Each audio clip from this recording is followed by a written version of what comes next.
अस्सलाम वालेकुम, मैं हूँ अलीना फ़ारूक शेख। कानून साजी हो, आइनी तरमीम हो या फिर अपने मुखालिफिन के साथ किया जाने वाला सलूक या इक़दामात, इस हुकूमत को बहुत सारे तहफ़्फ़ुज़ात और तनकीद का सामना रहा है। जिस तरह से हुकूमत अभी तक 1 साल में चली है, इसके ऊपर राय तकसीम है और अक्सरियत की यह राय है कि जो इक़दामात लिए गए हैं वो काबिल एतराज़ हैं। लेकिन बिलावल भुट्टो ज़रदारी साहब ने ऑक्सफोर्ड यूनियन से ख़िताब या इजहार ख़याल करते हुए चंद सवालात का जवाब दिया और उसमें एक मुनफरिद और अपनी पार्टी का ज़ाविया पेश किया एक मुख्तलिफ नज़रिए से।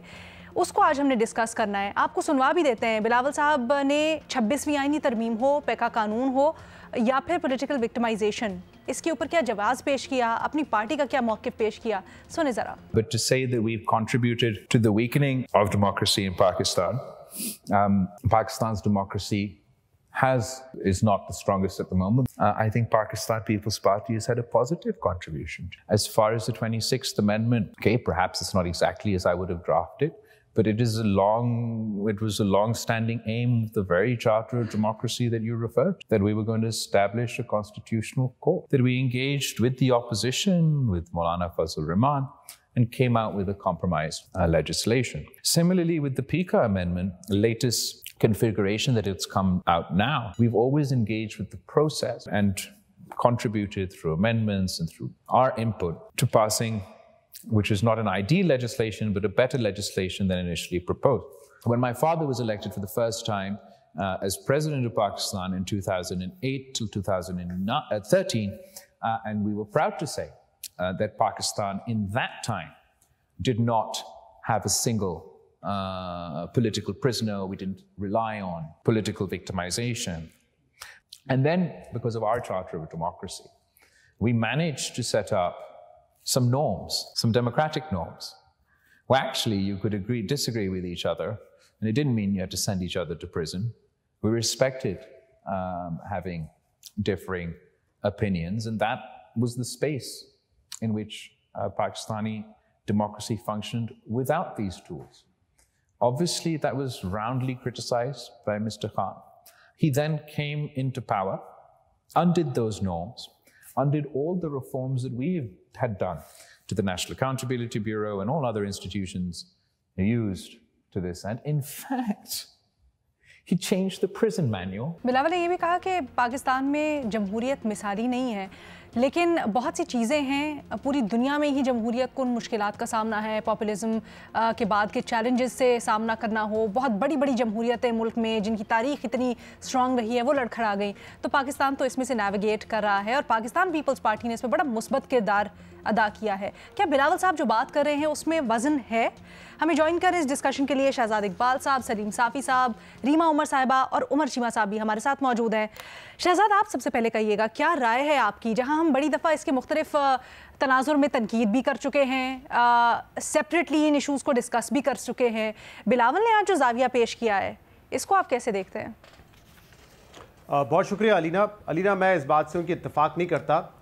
ये बिल्कुल उन्होंने ठीक कहा है कि जमहूरियत इस वक्त मुस्तहकम नहीं है बल्कि बहुत कमज़ोर है, और जितनी कमज़ोर है उसमें उनकी पार्टी और उनका भी उतना ही रोल है जितना शायद दूसरी पार्टीज़ का रोल है। इनफैक्ट इलेक्शन के बाद से जो नून लीग लेड हुकूमत ने किया है, पीपल्स पार्टी ने उनको सहारा दिया है, इंडोर्स किया है, और राइट फ्राम द इलेक्शंस, एक मुतनाज़ा इलेक्शन हुए, पीपल्स पार्टी ने उसको तस्लीम भी किया, उसको इंडोर्स भी किया, और उसके बाद से जो फैसले हुए हैं, आपके जो पिलर्स ऑफ स्टेट होते हैं जमहूरियत में किसी भी रियासत के, चाहे वो जुडिशरी हो, एग्जीक्यूटिव हो या पार्लियामेंट हो, और इवन जिसको कहते हैं जो चौथा सुतून है मीडिया, उसको कमज़ोर करने में पीपल्स पार्टी का रोल है।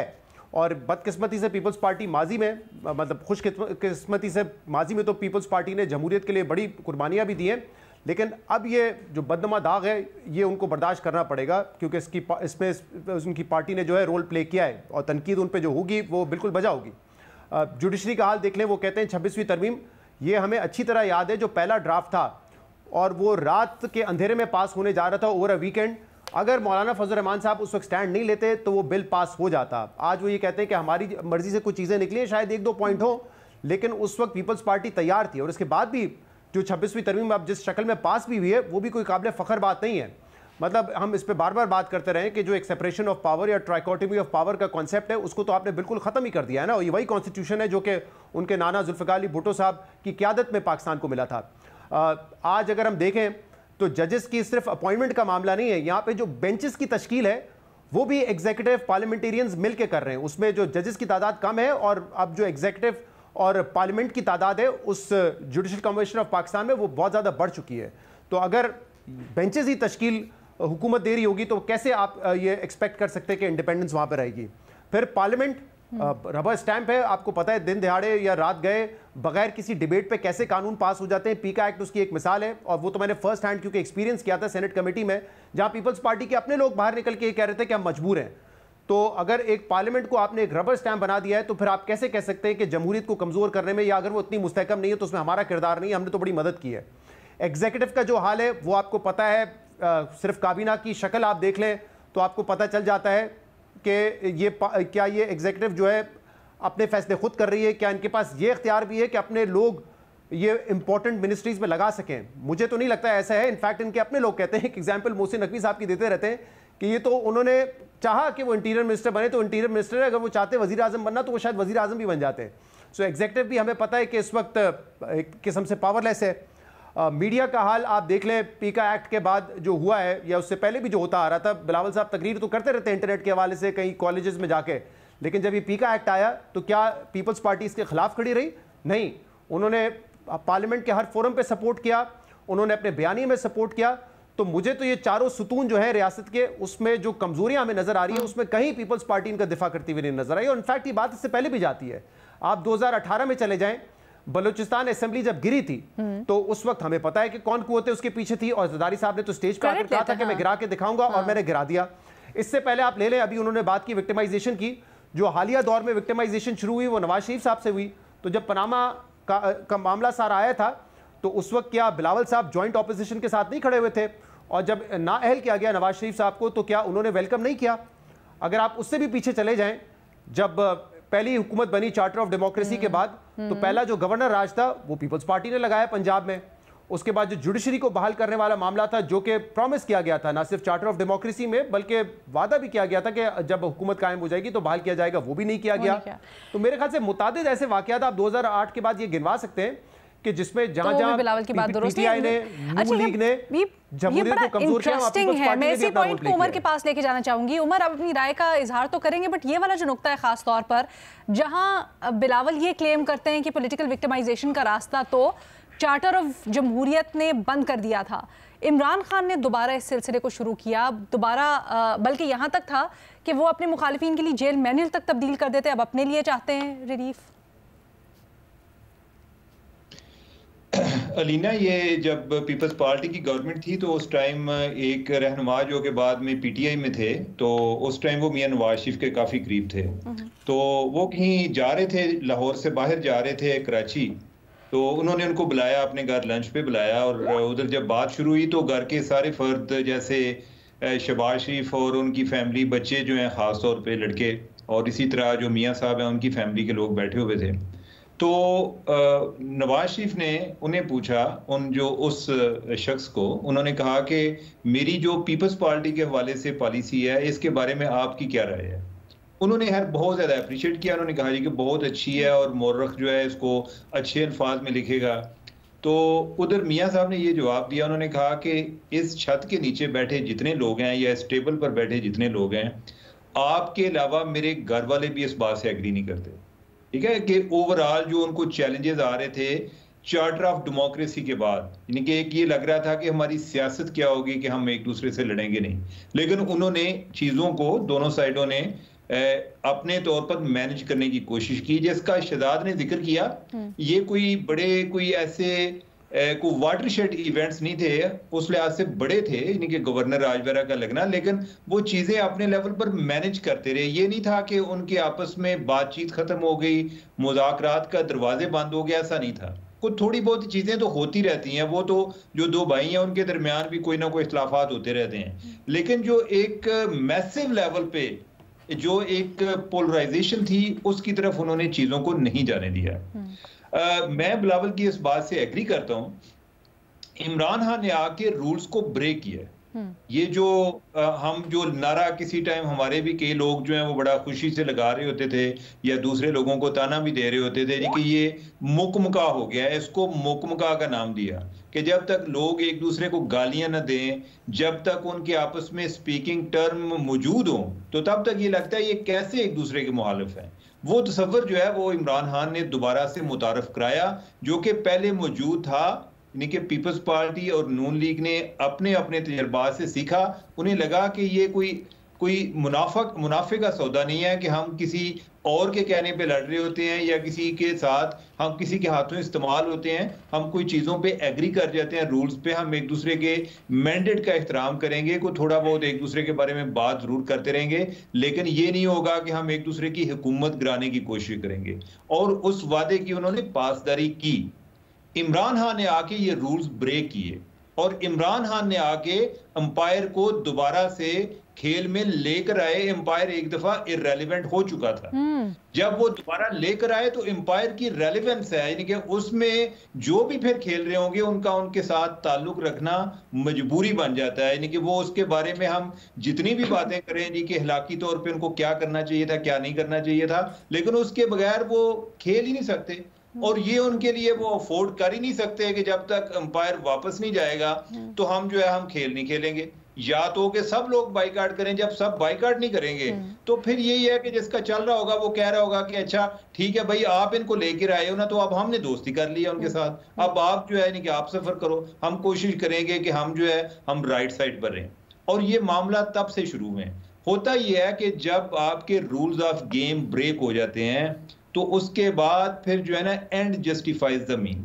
उसमें फिर ये मैटर ही नहीं कर रहा होता कि कौन क्या कर रहा है, हम क्या बातें कर रहे होते हैं ज्यादा, कि अल्टीमेटली क्या होता है कि हमारे यहाँ ये बात चल रही होती है कि जी यानी कि एक बंदे ने गलत किया है, अच्छा हम जवाब क्या, आर्गुमेंट क्या, काउंटर आर्गुमेंट क्या आ रहा होता है कि जी दूसरे ने कौन सा ठीक किया था। तो लिहाजा ओवरऑल जो एक मेरिट ऑफ द आर्गुमेंट है वही एक खत्म हो जाता है। ऐसा होना नहीं चाहिए था, लेकिन ये कब कैसे हम इसको बेहतर कर सकते हैं वो यही है कि जब तक कुछ रूल्स पर एग्री नहीं करेंगे। और मैं यानी कि आपको पता है कि हम इस प्रोग्राम में पहले कई दफा इस इशू पे बात कर चुके हैं कि जब तक रूल्स पे कोई दोबारा एग्रीमेंट नहीं होता ये टेंशन चलती रहेगी। ये किसी ना किसी शक्ल में हम ये तलाश करते हैं। आपने कहा है कि एग्जैक्टली जो गेम में रूल्स खराब हुए हैं, या आपने कहा अंपायर को दोबारा से रेलेवेंट करने में किसका किरदार था और वो कहाँ से शुरू हुआ, ये भी आइडेंटिफाई करना बड़ा ज़रूरी है, क्योंकि प्रॉब्लम आइडेंटिफाई होने के बाद ही आगे उसके सोल्यूशंस की तरफ बात करेंगे ना। रीमा, आपकी इसके ऊपर क्या राय है? जी शुक्रिया लीना। मेरा ख्याल है शहजाद और उमर दोनों की राय बहुत दिलचस्प है। दोनों से मैं कुछ हद तक एग्री करती हूँ और बिलावल से भी कुछ हद तक एग्री करती हूँ, लेकिन कुछ चीज़ों में मुझे एतराज़ है। पहले एतराज़ की बात कर लेती हूँ। ये कहना कि हमने उस लेजिस्लेशन को जो अपनी पहले शक्ल में जिसमें थी उसके बाद हमने नेगोशिएशन करके उसे पास करवाया और वो जो पहले ड्राफ्ट था उससे बेहतर था जो पास हुआ, मेरा ख्याल है ये जस्टिफिकेशन नहीं है अगर आप लेजिस्लेशन को असेस कर रहे हैं। हर पार्लियामेंटेरियन, हर पार्टी जिस ड्राफ्ट पे वो वोट करते हैं उसके लिए रिस्पॉन्सिबल होते हैं, और मेरा ख्याल है 26th अमेंडमेंट और पीका अमेंडमेंट दोनों जिस फॉर्म में पास हुई वो कोई भी जमहूरी पार्टी या जमहूरी रवायत को स्ट्रेंथन दोनों कवानीन अमेंडमेंट्स नहीं करती। बिलावल ने मिसाल दी कि constitutional court charter of democracy में थी, एक पैराग्राफ में थी, 26th अमेंडमेंट ने उसको तो अडॉप्ट नहीं किया। 26th अमेंडमेंट की शक्ल बहुत मुख्तलिफ थी और बहुत तरह से बुरी थी। जो चार्टर ऑफ डेमोक्रेसी में एक जिक्र कॉन्स्टिट्यूशनल कोर्ट का आया था उसमें हमने बहुत दफ़ा तफसील से इसकी बात की है, ऐसा क्यों, तो मैं मज़ीद उसमें नहीं जाना चाहती, तो इस पर मैं एग्री नहीं करती। दूसरा, मैं ये जो पीरियड है जिसका उमर ने भी जिक्र किया, शहजाद ने भी किया, 2016-17 का और 18 की शुरुआत का, उसकी बात करना चाहती हूँ, क्योंकि अब हम कन्वीनियंटली कह देते हैं कि जो डिस्टेबलाइज नवाज शरीफ की गवर्नमेंट हुई वो पीटीआई ने की जुडिशरी के साथ मिलके और उस वक्त बाजवा फैज के साथ मिलके। लेकिन जब आप वापस जाते हैं उस पीरियड में और आप पीपल्स पार्टी का रोल देखते हैं, मुझे याद है कि मैं बहुत डिसअपॉइंटेड थी। मुझे नज़र आ रहा था, बिल्कुल एमेच्योर असेसमेंट थी, कि यहाँ पे ये अकाउंटेबिलिटी एहतसाब नहीं है पैनामा, इसके पीछे पॉलिटिकल मकासद हैं, मैनिपुलेशन है, जिसमें आपकी इस्टेब्लिशमेंट, आपकी जुडिशरी, आपकी ऑपोजिशन पार्टीज मिली हुई हैं। और अनफॉर्चुनेटली पीपल्स पार्टी का रोल इन 2 सालों में बहुत बुरा था। लतीफ़ खोसा उनके सेक्रेटरी थे, आप उनके बयानात निकाल के देख लें। डॉन लीक्स आया, डॉन लीक्स में लतीफ़ खोसा साहब ने कहा नवाज शरीफ को और दीगर नून लीग के लीडर्स मिलिट्री कोर्ट से सजाएं होनी चाहिए। वो जो एक बयानिया बना एंटी नून लीग, एंटी नवाज शरीफ के, ये पाकिस्तान के इंटरेस्ट, पाकिस्तान की सिक्योरिटी के खिलाफ जमात है, ये एंटी स्टेट जमात है। ये पीपल्स पार्टी ने भी इसमें अपना रोल प्ले किया। इसके अलावा मुझे याद पड़ता है इनफैक्ट खुर्शीद शाह साहब ने कहा कि हमारी इंस्टीट्यूशंस के साथ लड़ रही है फजूल में नून लीग, और ये मुल्क को कमजोर कर रही है। ये उनका मौक़िफ़ था। जब गफूर साहब ने ट्वीट किया कि रिजेक्टेड, नोटिफिकेशन इज रिजेक्टेड, तो उस पर भी सपोर्ट किया खुर्शीद शाह साहब ने, जो उस वक्त ऑपोजिशन लीडर थे, पीपल्स पार्टी के ऑपोजिशन लीडर थे। उन्होंने कहा, गफूर साहब की ट्वीट को सपोर्ट किया और नून लीग को क्रिटिसाइज किया शुरू में। ये एक बहुत इंपॉर्टेंट पार्ट है हमारी तारीख का, डॉन लीग्स, उसमें पीपल्स पार्टी का रोल ये था। इसके अलावा जो पैनामा डिस्क्वालिफिकेशन, पीपल्स पार्टी खुद ECP गई थी कि नवाज शरीफ को डिस्क्वालीफाई करना चाहिए क्योंकि वो सादिक और अमीन नहीं है। ये पीपल्स पार्टी ने किया। जब पैनामा का फैसला आया, क्रिटिसिज्म हो रहा था कि ये एक जमहूरियत को कमजोर करने वाला फैसला है, जुडिशरी एस्टैब्लिशमेंट ने मिलकर गलती की है, सिविलियन सुप्रीमेसी को कमजोर किया है। बिलावल भुट्टो साहब का बयान मौजूद है जिसमें वो कहते हैं कि नहीं, एहतसाब सबके लिए होना चाहिए और इसमें कोई जमहूरियत या कोई भी सिविलियन सुप्रीमेसी जो है वो कमजोर नहीं हुई। और उन्होंने कहा था सुप्रीम कोर्ट के सामने जो केस है वो लिटमस टेस्ट है कि पाकिस्तान में साफ शफाफ अकाउंटेबिलिटी हो सकती है या नहीं। अब हम कहते हैं कि वो जजेस ने देखे प्राइम मिनिस्टर्स को डिस्क्वालीफाई कर दिया, लेकिन पीपल्स पार्टी ने उस वक्त कहा था ये लिटमस टेस्ट है जो सुप्रीम कोर्ट में केस था। इसके अलावा आपको याद होगा एक और जजमेंट जिसपे मैं बहुत तनकीद करती हूँ कि नवाज शरीफ पार्टी हेड नहीं रह सकते थे इलेक्शंस अमेंडमेंट में, एक्ट में कोई अमेंडमेंट्स के बाद। People's party in its own official capacity, Latif Khosa साहब उसे रिप्रेजेंट कर रहे थे, उसने यही मौक़िफ़ लिया कि नवाज शरीफ पार्टी हेड नहीं रह सकते, जबकि कानून में ऐसा नहीं था। तो जो उस वक्त PTI की पोजीशन थी, पीपल्स पार्टी की पोजीशन उससे बहुत मिलती जुलती थी। 2018 इस केस के बाद चीजें तब्दील हुई। शायद ऐसा लग रहा था कि PTI को ज्यादा सपोर्ट मिल रही है अगले इलेक्शंस के लिए और पीपल्स पार्टी को उतनी स्पेस नहीं मिलेगी जितनी वो चाहते थे। शायद हमने इसलिए भी मामलात तब्दील होते देखे। तो ये कहना कि उस पॉलिटिकल परसिक्यूशन के पीछे सिर्फ PTI थी, क्योंकि पॉलिटिकल परसिक्यूशन तो तब शुरू हो चुकी थी और उसी की हम मिसाल देते हैं, उसमें पीपल्स पार्टी ने बहुत डिसअपॉइंटिंग रोल प्ले किया, anti democracy, anti charter of democracy role play किया।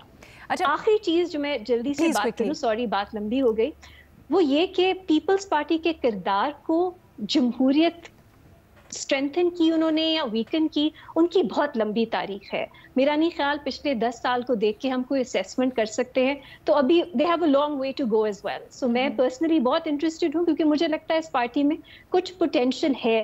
So let's see how they perform. दूसरा, जब भी हम किसी पार्टी की डेमोक्रेटिक क्रेडेंशियल्स असेस करते हैं, अनफॉर्चुनेटली पाकिस्तान में it has to be relative. हम कोई एक एब्सोल्यूट उससे स्टैंडर्ड से नहीं कंपेयर कर सकते, फिर तो एवरीवन विल फॉल शॉर्ट। उसमें पीपल्स पार्टी की कुछ चीजें मैं कहूँगी बेहतर हैं। उन्होंने कंसल्टेशन, ये जो उमर बात कर रहे थे, बहुत इंपॉर्टेंट है मेरे लिए भी कि मुक्का जिसको इमरान खान साहब ने बना दिया, कॉम्प्रोमाइज, प्लूरलिज्म भी इसका एक मुतबादिल लफ्ज हो सकता है जो पाकिस्तान में बहुत जरूरी है। पीपल्स पार्टी ने उसमें अपना रोल प्ले किया और वो एक एक्सेसिबल पार्टी है। उनके पास अपनी दिखाने के लिए बहुत लंबी फहरिस्त है अच्छी लेजिस्लेशन की जो उन्होंने सपोर्ट की। तो ये सब चीजें उन्हें सिविल लिबर्टीज के लिहाज से अगर आप पीछे चले जाएं तो एक एज देती है, लेकिन कुछ और चीजों में उनका रोल जो है वो बहुत डिसअपॉइंटिंग भी रहा है। और वो दोनों में से ज्यादा आपको क्या लगती है, क्योंकि आपने खुद कहा ना कि रिलेटिवली हमें कंपेयर करना चाहिए, असेस करना चाहिए किसी की भी क्रेडेंशियल्स को जमहूरियत से मुतालिक। अगर पीपल्स पार्टी को देखें तो ज्यादा जमहूरियत से मुतालिक उनकी खिदमात हैं, उनके काम हैं, या फिर उसके मुखालिफ है? अलिया, कितना मुश्किल है इसको कुछ सेकंड्स में इसको बयान करना। अगर आप भुट्टो साहब के पे जाए उनके दौर पे, तो मेरा ख्याल है वो पाकिस्तान के लिए एक आइडियोलॉजिकल दौर था, वो एक आइडियोलॉजिकल लीडर थे। अब आप उस पर मजीद बहस कर सकते हैं। आई थिंक ये अनफेयर होगा पूरे पीपल्स पार्टी को असेस करना, लेकिन मैं इस बात से एग्री करूंगी कि वो एक ज्यादा ओपन पार्टी है। अच्छा। वो इंगेज करते हैं, आप क्रिटिसिज्म के साथ भी इंगेज करते हैं, लेजिस्लेशन जब हो, और जो प्रोसेस है उसको सपोर्ट करते हैं। ओके, चलिए लेट्स कम रिजल्ट वही हो जो मुस्लिम लीग नून करना चाहती है, उसका हो। चलिए इसको थोड़ा स्पेसिफिक कर लेते हैं, वही हो, लेकिन वो प्रोसेस में बेहतर है। Let's specify this. हम जो 2014, 16 से 18 तक की बात करें और उसके बाद उस तक इसको महदूद करते हैं, और एक छोटी सी ब्रेक का मुझे कहा जा रहा है, एक ब्रेक लेते हैं, उसके बाद वापस आते हैं, सलीम साफ़ी साहब को शामिल गुफ्तगू करेंगे। 26वीं आईनी तरमीम, हुकूमत की कानून साजी और पॉलिटिकल विक्टिमाइजेशन, इसके ऊपर पाकिस्तान पीपल्स पार्टी के किरदार से मुतल्लिक बिलावल साहब ने बात की है, इसी का तज्जिया तबसरा कर रहे हैं। ब्रेक से पहले जैसे सलीम साफ़ी साहब हमारी बात हो रही थी, और पीपल्स पार्टी का क्या किरदार रहा, और क्या नून लीग और पीपल्स पार्टी अच्छा चल रहे थे, जो ख़राबी पैदा हुई वो PTI के आने से और फिर उनकी जो तर्ज सियासत है उसकी वजह से पैदा हुई, क्या राय है आपकी? नहीं, पहली बात तो ये है कि नून और पीपल्स पार्टी अच्छा नहीं चल रहे थे, इसलिए भी PTI के लिए स्पेस बनता गया। इस्टेब्लिशमेंट की सपोर्ट अपनी जगह पे, लेकिन ये भी हकीकत है कि इन दोनों पार्टियों ने उनके लिए स्पेस छोड़ा अपने रवैये की वजह से। दूसरा, जितनी कुछ तफसील रीमा ने बयान कर दी कि माजी में किस तरह मीसाकी जमहूरियत के बरखिलाफ पीपल्स पार्टी वाले मुस्लिम लीग नून के ख़िलाफ़ मैदान में गए, और नून लीग वाले भी, उन्होंने भी, नवाज शरीफ साहब ने भी काला कोट पहन कर पीपल्स पार्टी के वज़ीर-ए-आज़म के ख़िलाफ़ अदालत से रुजू किया था। तो इस मामले में दोनों का ये दावा गलत है कि हमने मीसाक़ी जमहूरियत का पास रखा, बल्कि जिधर जिधर जिसको जो मौका मिलता रहा वो दूसरे के ख़िलाफ़ इस्तेमाल होता रहा। और जो मौजूदा सूरत हाल है, तो मौजूदा सूरत हाल में भी बिलावल साहब दो चीज़ें अलग अलग हैं, एक है जमहूरियत और एक है मौजूदा सिस्टम। अगर मौजूदा सिस्टम को बनाने और चलाने की बात हो तो उसमें पीपल्स पार्टी का रोल जो है वो है अपनी जगह पे, और उसके लिए जो वो तवजीह पेश करते हैं तो वो तवजीह नहीं है, बल्कि तवजीह ये है कि इनको इस्टेब्लिशमेंट ने इकट्ठा किया है। और अगर जमहूरियत की बात हो तो जमहूरियत की मजबूती के लिए इन्होंने इक़दामात नहीं किए हैं, ये सिस्टम के मौजूदा जो सिस्टम है उसकी मजबूती के लिए इक़दामात किए हैं। आप जो पेका आर्डिनेंस है, अब उसकी पेका एक्ट है, उसकी किस तरीके से बिलावल साहब हिमायत कर सकते हैं, लेकिन ये हिमायत उन्होंने की और उसको डिफेंड भी कर रहे हैं। इसी तरह और बहुत सारी जगहों पे, यानी ये पूरी जो बिसात कड़ी है ये पीपल्स पार्टी के सहारे कड़ी है, और इस पूरी बिसात से पीपल्स पार्टी उतनी ही मुस्तफ़ीद हो रही है जितनी कि मुस्लिम लीग नून हो रही है, सिर्फ शक्लें उसकी अलग अलग है। अच्छा, उमर चीमा साहब की राय ज़रा मुख्तलिफ है, बल्कि उमर आप तो ये कह रहे थे कि जो इवेंट्स हुए 14, 16 से 18 तक वो इतने कोई बड़े इवेंट्स नहीं थे जिनकी बुनियाद पे कहा जा सके कि पीपल्स पार्टी का कोई उसमें नेगेटिव रोल था। नहीं, मैंने ये बात नहीं की कि वो बड़े इवेंट्स नहीं थे। सर, आपने कहा वॉटरशेड इवेंट नहीं था उनमें से कोई ऐसा जो शहजाद ने मेरा ये पॉइंट है कि ओवरऑल देखें, उन्होंने कोई गिराओ जलाओ की सियासत नहीं की, उन्होंने डरने की सियासत नहीं की। यही है कि मुख्तलिफ फोरम्स पर गए हैं, जिस तरह साफ़ी साहब बात कर रहे थे, वो मियां नवाज शरीफ के हवाले से बातें कर रहे होते हैं जी कि ये जो मेमो केस है उसमें सुप्रीम कोर्ट में चले गए। जो पीपल्स पार्टी वाले हैं उन्हें इस चीज़ पे बड़ा शिकवा था कि मियां नवाज शरीफ की और जो आसिफ जरदारी हैं, यानी जो नवाज शरीफ हैं प्राइम मिनिस्टर थे, आसिफ जरदारी सदर थे गालिबन, तो इनकी को मुलाकात होनी थी, और उस टाइम फिर वो को उन्होंने कोई ऐसी तकरीर कर दी ईंट से ईंट बजाने वाली, और वो फिर मुलाकात नहीं हो सकी। तो वो कहते हैं जी कि ये उन्होंने रहील शरीफ के कहने पे इन्होंने मुलाकात नहीं की। ठीक है, तो इस तरह के कोई मसले मसाइल थे। देखें, ये अगर हम ये म्यार इतना सख्त बना लिया है कि कोई थोड़ा बहुत इतना भी इख्तलाफ ना करे, तो फिर वो उन पार्टियों का वजूद ही अलग से कैसे हो। इतने इख्तलाफ जो हैं वो तो एक पार्टी के अंदर भी पाए जाते हैं। एक जो ओवरऑल एक डिस्टेबिलिटी की पॉलिटिक्स है वो कोई इतनी ज्यादा थी नहीं। अगर हम बाद में मुआवजा करें जो इन्होंने किया है, पीटीआई ने किया है, जिस तरीके से आके धरने मारे और जिस तरीके से उन्होंने प्राइम मिनिस्टर को घसीट के बाहर निकालना था और जो जुबान शुरू हो गई जिसको हमने शऊर का नाम दिया, ये चीजें नहीं थी। हम मेरे ख्याल है कि बाज़ औक़ात जो है एक छोटी बुराई को और बड़ी बुराई को भी हम एक कर देते हैं, ऐसा है नहीं। उनमें कोई फर्क रहना चाहिए कि कोई थोड़ा बहुत डिफरेंस है, जो एक उनका एक स्टाइल ऑफ पॉलिटिक्स है उसमें कोई डिफरेंस था। इवन अच्छा ये पनामा की बात होती है ना, पनामा के हवाले से नून लीग की अपनी भी बड़ी गलतियां थी, चूंकि वो विक्टिम है तो इस पर बात नहीं होती। इनको ये भी कहा गया था उस टाइम, इनको ये कहा गया था कि अगर ये चाहें तो ये कोई जो एस्टेब्लिशमेंट वाले हैं या जो मिलिट्री वाले हैं वो कहेंगे कि जो हमारे लोग हैं इनको इसमें शामिल ना किया जाए, एमआई को या आईएसए को। सही है। ये भी बड़े कुन्ने बने रहे, इनका ये ख्याल था कि ये शामिल है और ये अपने आप को बचाने के लिए या नहीं सर वो तो सही है, लेकिन हम यहाँ पर ये बात कर रहे हैं ना कि पीपल्स पार्टी को अगर ये खदशा था कि एक साजिश हो रही है नवाज शरीफ साहब को हटाने के लिए, जुडिशरी उसमें अकम्प्लिस है, तो फिर उन्होंने उस वक्त क्यों उसके खिलाफ स्टैंड ना लिया बल्कि किरदार अदा किया? रीमा जवाब देना चाह रही हैं कुछ, और उसके बाद प्लीज़ बिल्कुल मुख्तसर रखिएगा, मैं शहजाद से भी कमेंट लेना चाहती हूँ। जी अलीना, एग्जैक्टली हम जब हमारी तारीख हाल की रीसेंट पास की देखते हैं उसमें हम एक बहुत बड़ी कंस्पिरेसी कहते हैं पैनामा डिस्क्वालिफिकेशन, और उसके पास बाद जो 2 जजमेंट्स आई और नवाज शरीफ की गवर्नमेंट को, पार्टी को बहुत नुकसान हुआ, उस हवाले से ये कहना कि नवाज शरीफ की अपनी गलती थी, नून की अपनी गलती थी या पीपल्स पार्टी ने कुछ ज्यादा इस तरह नहीं किया, मैं उससे एग्री नहीं करती। मेरा ख्याल है 2018 की शुरुआत तक पीपल्स पार्टी का ऑलमोस्ट वैसा ही रोल था जो पीटीआई का था। आप अदालत में उनकी पोजीशंस देख लें, आप वही चीजें होती है ना, आप इंस्टीट्यूशनल लेवल पे डिस्क्वालिफिकेशन भी इंस्टीट्यूशनल लेवल पे ही हुई थी।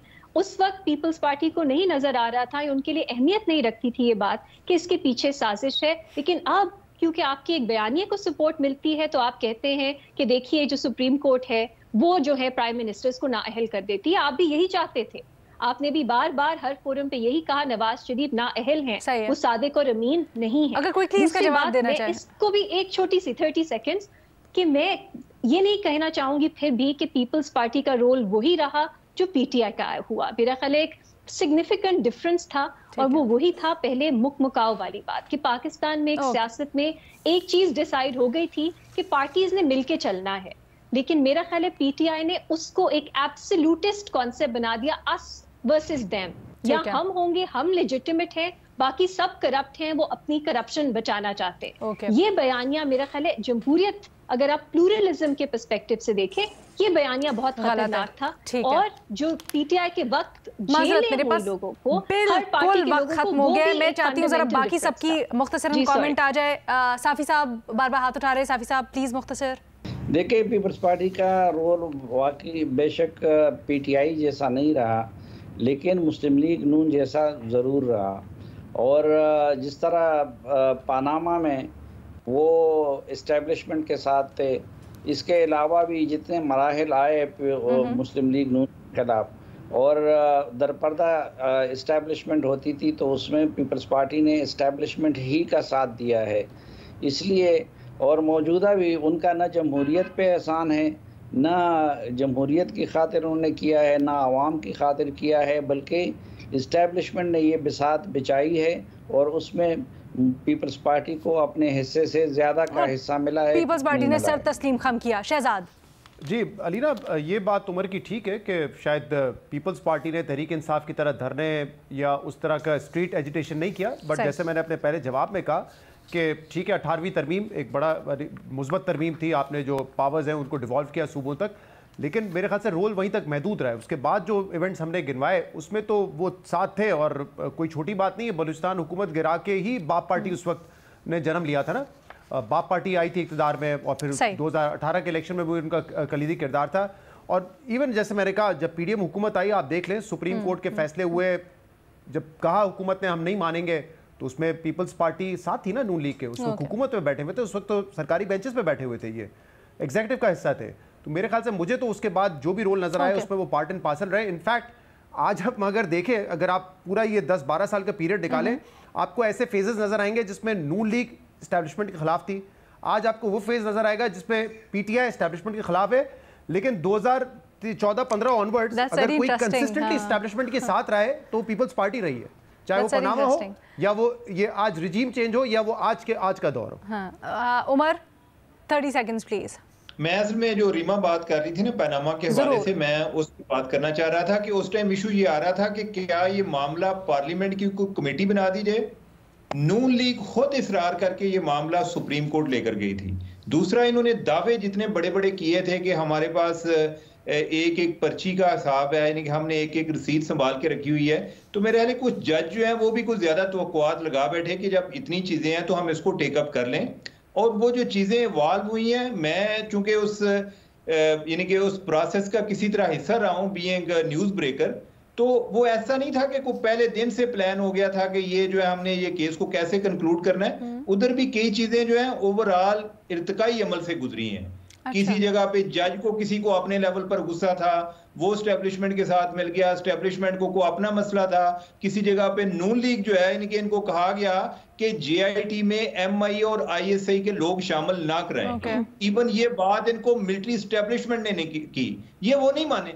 ठीक है, आप बाद में उस चीज को रो रहे होते हैं। तो ओवरऑल ये है कि अब चूंकि वो इस टाइम विक्टिम है, उस पर उनकी ज्यादा इतनी सिक्योरिटी नहीं होती, लेकिन उनके पार्ट पे स्ट्रेटजी में भी कुछ प्रॉब्लम थे। ओके, लेकिन आई थिंक हम बात बिल्कुल मुख्तलिफ वैसे तनाजुर में कर रहे थे। साफी साहब, आप कुछ कहना चाह रहे हैं? मुसलसल मेरे पास वक्त बिल्कुल खत्म हो गया सर। उमर की गुफ्तगू की तायीद में ये कहना चाह रहा था कि ये बात बिल्कुल दुरुस्त है कि उसमें पीपल्स पार्टी ने पहल नहीं की थी, उसमें नून लीग ने पहल की थी। एक ही जो मुलाकात की इन्होंने बात की कि सुबह जरदारी साहब के साथ मुलाकात थी और सुबह सवेरे फवाद हसन फवाद को उनके पास भेज के नवाज शरीफ साहब ने मुलाकात से माजरत कर ली, इसलिए कि उन्होंने एक दिन पहले ईंट से ईंट बजाने की बात की थी। दूसरा, उस वक़्त सिंध में रेंजर्स को जो रोल दे दिया गया उस पर जरदारी साहब नाराज़ थे, तो बलूचिस्तान हुकूमत गिराने की सूरत में जरदारी साहब ने फिर जवाब दे दिया था इनको। ये एक तो ये वजाहत। दूसरी ये बात भी इनकी बिल्कुल ठीक है कि उनको फौज की तरफ से कहा गया कि एमआई और आईएसआई को ना डालें इसमें, लेकिन बल्कि चौधरी निसार की भी ये राय थी कि एमआई और आईएसआई को इसमें नहीं डालना चाहिए। लेकिन नवाज शरीफ साहब ये कह रहे थे या ये सोच रहे थे कि इस पे एमआई और आईएसआई का स्टैंप होगा तो किसी को एतराज़ करने की हिम्मत नहीं होगी। सर, लेकिन हम थोड़ी सी मुख्तलिफ बात नहीं, क्योंकि हम जो बात कर रहे थे वो थोड़ी मुख्तलिफ बात, मेरा ख्याल है रीमा उसी को करना चाह रही हैं। एग्जैक्टली अलीना, अगर हमारा एनालिसिस ये है और मेरा ख्याल है इस शो पे सबका एनालिसिस यही रहा है कि जो पैनामा डिस्क्वालिफिकेशन और उसकी बात की जजमेंट्स थी, उन्होंने एक ग्राउंड ले किया पीटीआई की हुकूमत 2018 में जो आई उसके लिए। और ये एक साजिश थी जिसमें जुडिशरी एस्टैब्लिशमेंट मिले हुए थे। अब उसमें अगर आपको पीपल्स पार्टी का ऑन रिकॉर्ड, आपके कोर्ट में उनकी क्या पोजीशन थी, आपकी मीडिया पे उनकी क्या पोजीशन थी, पार्लियामेंट पे क्या पोजीशन थी, मैं ये नहीं कह रही नून लीग, मुझे नहीं मालूम नवाज शरीफ शायद सच में करप्ट हो, ये केसेस जो हैं ये सच में चलने चाहिए थे, लेकिन जब आप सुप्रीम कोर्ट केस लेके गए वो डिस्क्वालिफिकेशन का था। वो 62(1)(f) की ही उसकी फाउंडेशन थी कि नवाज शरीफ को नाअहल करार दे देना चाहिए क्योंकि वो सादिक और अमीन नहीं रहे। सुप्रीम कोर्ट इसके अलावा क्या कर सकती थी?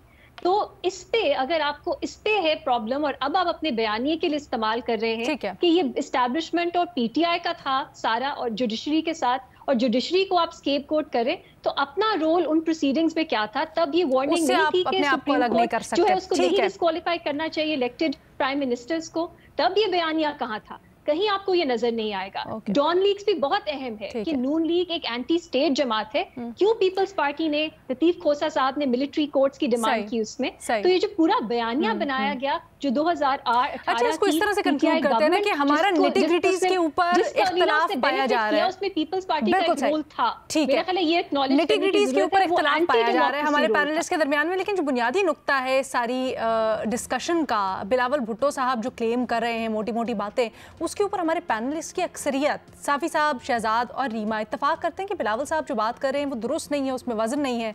उमर चीमा साहब की मुख्तलिफ राय है, लेकिन अक्सरियत ये समझती है कि बिलावल साहब गलत बात कर रहे हैं। एक छोटी सी ब्रेक लेते हैं, उसके बाद वापस आएंगे आपके सवाल के साथ। Welcome back. और अब आपके सवालात। फारिस बेग साहब ने पूछा है सलीम साफ़ी साहब से सवाल। पहला, साफ़ी साहब आपसे पूछा जा रहा है अंसार अब्बासी साहब की खबर का हवाला देके कि 9 मई के वाक़यात की रिपोर्ट से परवेज़ इलाही और शाह महमूद कुरैशी के नाम गायब हैं, क्या PTI को कोई रिलीफ मिलने वाला है? देखिए, शाह महमूद कुरैशी और जो चौधरी परवेज़ इलाही है वो दोनों पीपल्स PTI में तो थे, लेकिन दोनों का अपना एक ज़ाती हैसियत भी था।